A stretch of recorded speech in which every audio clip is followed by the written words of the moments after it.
Hi, this is Louis from TNH Group and welcome to this business vlog.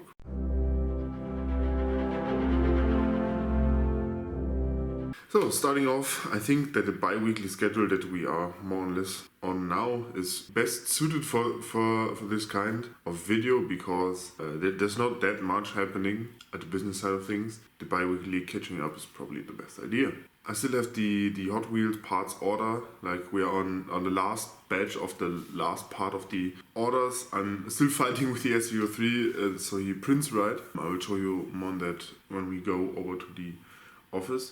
And yes, the engineering part for the hairspray thing is also still in the works. I got the second prototype out yesterday, so it should arrive at the client's representative's home either today or tomorrow, so that she can test it and give me more feedback.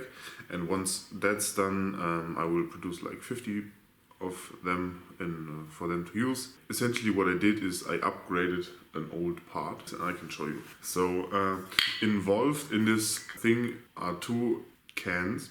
This is the original thing. It's one of the broken ones, which you put on one, and then you can put this on top and fill it. What I did is I made the part a lot stronger. Here you can see this has, I don't know, 0.5 millimeter walls, and these are 2 millimeter walls. I tried to smash this on my tiling floor, and I didn't manage to do it. And I would say that I'm quite strong. So this goes onto here and works pretty good. The first prototype was like very hard to, it was easy to put on here. It fit perfectly. It was a snug fit, which was kind of hard to remove, and they didn't like that, so I changed it to have like a chamfer. And then this is the part. This is not the final color. This is just some PTG that I have left over from the Hot Wheels project. I got a second selling of the Ray figure that is currently still need to wash. I need to go over and check if the SV03 has actually finished the correct print. I'm talking with a painter friend that does my professional paintings about paint jobs and what the basing should look like. Like I do a kind of side hustle as an event bartender, and I had an event like a couple of days ago, and I'm waiting for the money from that so I can buy some modeling stuff so I can produce better videos. But the first video about the animated armor is almost done. I filmed some B-roll. I found my Lazy Susan, so there are some nice shots in there. I still need to finish editing that, put in transitions and some music, and do the final cut, so I can upload it next Friday or keep it in stock for when I have the brown bear, which comes next. And after that, I think I will paint a skeleton and then a zombie, because these are kind of essential minis that we always face in D&D, or tend to face. Oh, I started painting myself again, actually. Kind of to get into the habit of painting minis. I had an adult red dragon sitting around at my chaos painting desk, and I am in the process of painting him up, which is very enjoyable. So I think I can translate that into the painting videos. I will try to keep them as informative and short as possible and still make it look appealing, if that makes sense. But it's very hard, especially when you're not a fancy video type of person. I'm more of like a practical video type of person. I'm also working on giving more information, because that is what is very hard hitting in my channel right now. You may know I have two YouTube channels. One is this, which is in English, where I talk about 3D printing, and I have a LARP channel that's in German, where I have 163 subscribers, but only get 573 views. And when I go over to TNH Tabletop, where we are now, I'm currently on 72 subscribers and get 2.2k views in the last 28 days, which kind of surprised me. Like my water washable resin is bad video has 11,000 views, which is concerning because the video is very bad and I still need to make a part 2. There is the had a resin with 3D printing failed do this, has 2.1k views, which is very, very good for me. And this cheap resin trick can save the screen of your printer. Easy 5-minute video, 1.1k views, which is very good, which means that the algorithm kind of suggests my videos a lot. I've seen in the analytics that they still get a lot of views through the search. In the last 28 days, my had a resin 3D printing fail to this got 1.3k views, which is nice, obviously. And I want to make a part 2 about the SV03 because I put a Hero Me on there, which produced a blob of doom, which I had to tear away after heating the nozzle. It's going great. The videos and with the business side of things could go better, but it's a steady increase. I'm also looking at a lot of new projects that will come to my shop, where I want to, I think, make like a second shop, which is just for things, because they don't fit in my tabletop niche shop, and it kind of hurts the algorithm if you do 2 things and not just one. So I'm going to do that. To the office. So we arrived at the office. See the SV03 behind me with a weird ending of a print. It should present it, but it looks alright. Steppers are still on, but the part is free. This has some, like the SV03 somehow, I don't know why, has some very inconsistent extrusion sometimes, but the part looks fine in general. Like this is one of the, like this is the biggest part in the project, and is like kind of almost fit at on the build plate, and I still need to print the mirrored one. One of the biggest challenges with the big printers is bad leveling and getting a good first layer. And that's why it still has, I don't know if you can see it, this is the BL Touch. Usually the Hero Me that I used uses a 2 fan duct design, but one fell victim to the blob of death, so I removed it and haven't printed a new fan duct, so it's like the BL Touch is at the place of that. I think I will just sand this down. This is a usable part, it just doesn't look that pretty. Okay, I think I need to readjust the currents for the motor, because I'm using I'm not using a big stepper driver, I'm using kind of a pancake stepper driver from Artillery, and it's very hot, but it works. This is up here because the Wi-Fi connection to the basement is very bad, and these Pies do not have a great antenna. I will eventually replace the Pi to Zeros with a Pi alternative that has built-in Ethernet, so I can wire them up directly. There's a Ethernet port available down in the basement to run a Ethernet cable from our router to my flat, and that's through the basement. The extension is in the basement somewhere, so we can put a switch there and then go to all the different 3D printers. I don't need a lot of speed, so I can get a big switch, or bigger switch. It's mostly just small file transfers and information sending. I still need to like play with some settings, like for example, if I start the printer, the correct height map isn't loaded, it doesn't wait for temperatures properly. It's still kind of bit of playing around, but it kind of produces good parts. I will send this later, and I've just messaged the customer that I haven't forgotten him. It's just that I don't want him to glue so many parts, and this is the only part that he has to glue if this works. On the other hand, here we have the current red dragon. It's not finished at all, but I've kind of blocked the main colors in. The main body is obviously red, then the underside of him is just cork green from Vallejo.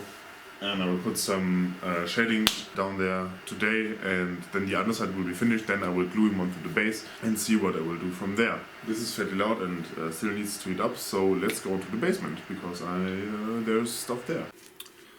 So a couple of things happened here as well. You may see that the Bruiser Mini is right here.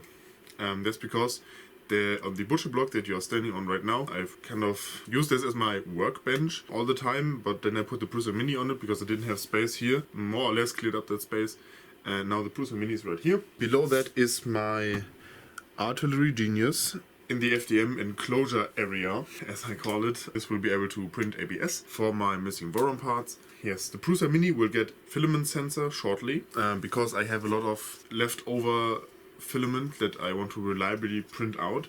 The SV03 has a filament sensor as well, but I don't know if that properly works, and it makes a very bad sound, and that's why I have bypassed it.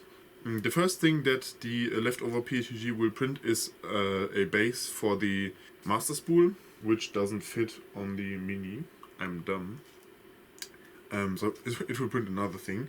I would have to print another part for this, because the thing that I originally printed was that there was not enough filament, and so it was not really usable. But I use a lot of master spool refills from Das Filament, which is my main filament supplier. I mostly only print PTG, so yeah, that's that. They have great colors, they are in Germany, I can get it fast. It's a win-win for me. I have moved the enclosures around. The resin is now like kind of further back, and the FDM is like a lot more to the front.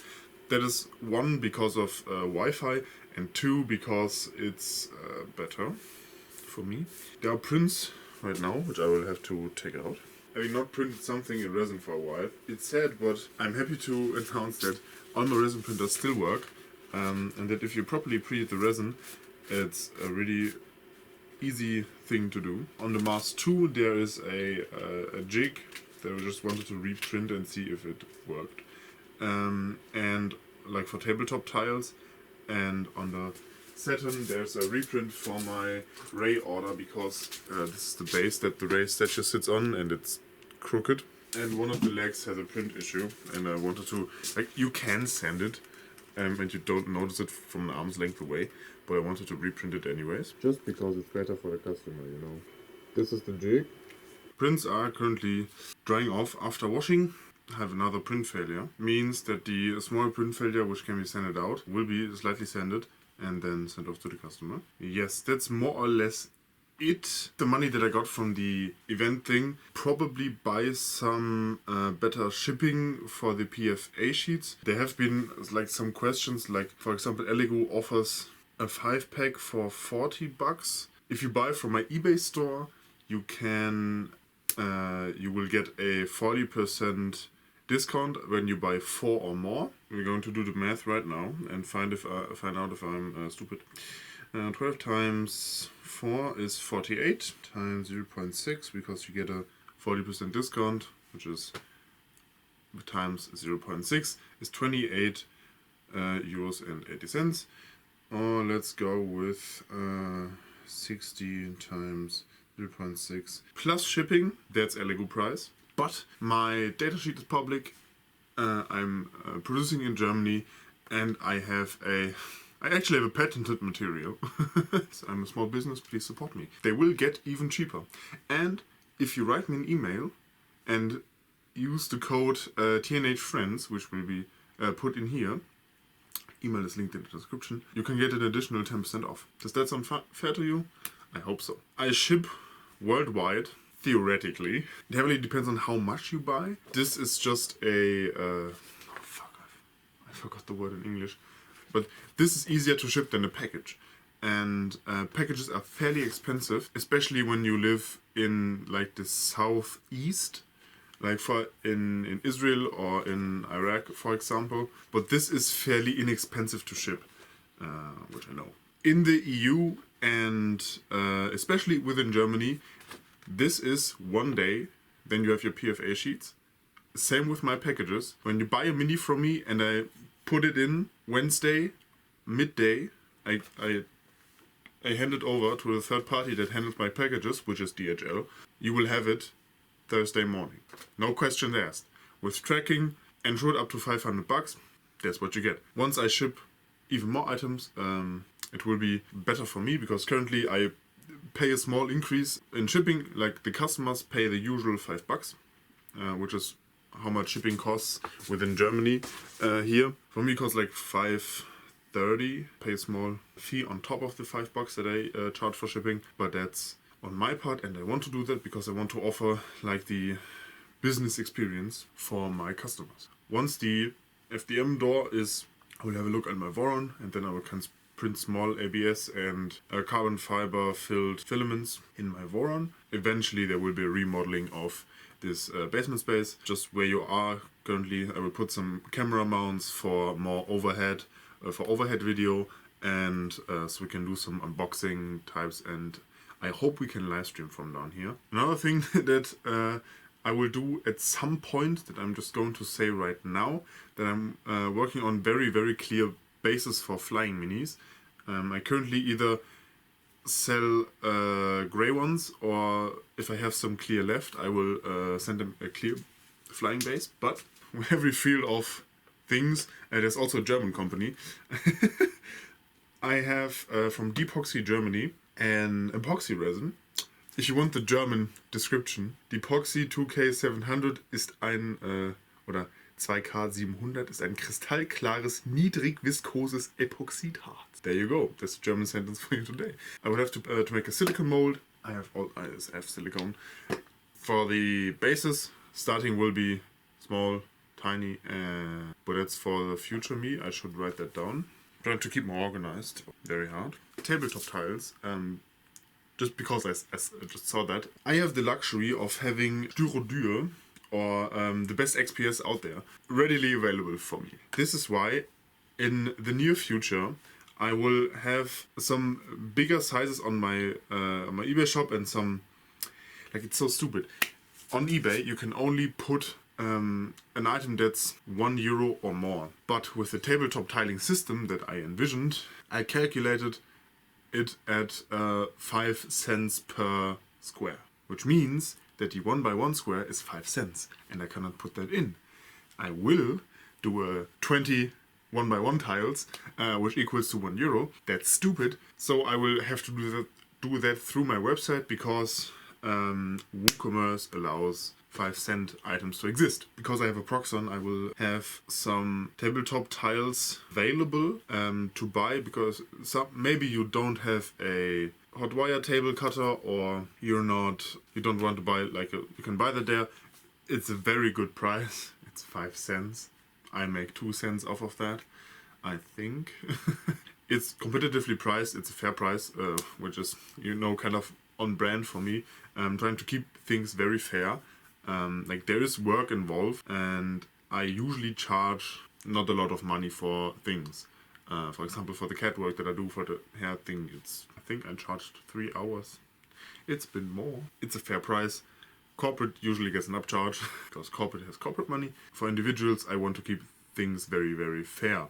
That doesn't mean that I'm cheap. It's a fair middle ground, which is kind of typical for Germans.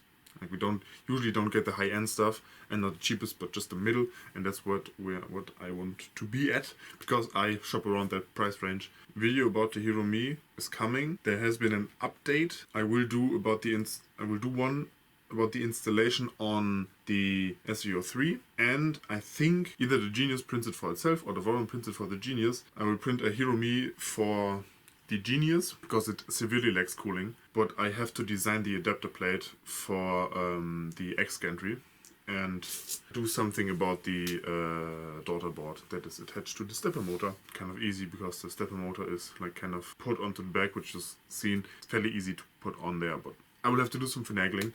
Put the files out once I am done with that.